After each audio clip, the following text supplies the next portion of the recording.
C'était le plus beau monument du site, le temple de Bel, un sanctuaire vieux de près de 2000 ans. Après le passage des djihadistes, voilà tout ce qu'il en reste. Seule la porte est toujours debout. Les murs, la colonnade ne sont plus qu'un amas de gravats. Un peu plus loin, l'ancien arc de triomphe est lui aussi détruit.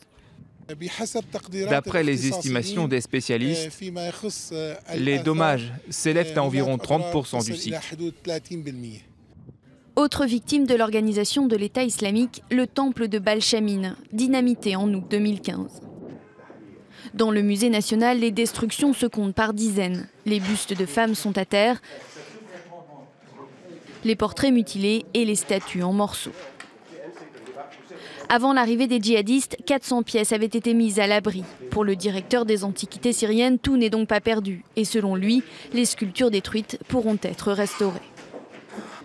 D'autres édifices ont aussi été épargnés, le théâtre romain par exemple, mais le site doit encore être nettoyé.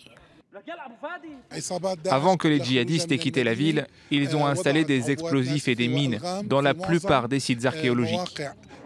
Et malgré le départ de l'organisation de l'État islamique, certains archéologues s'inquiètent désormais de la protection du site et notamment des pillages auxquels pourraient se livrer les troupes de Bachar al-Assad. Selon une étude américaine, des vols ont déjà eu lieu dans plusieurs zones tenues par le régime.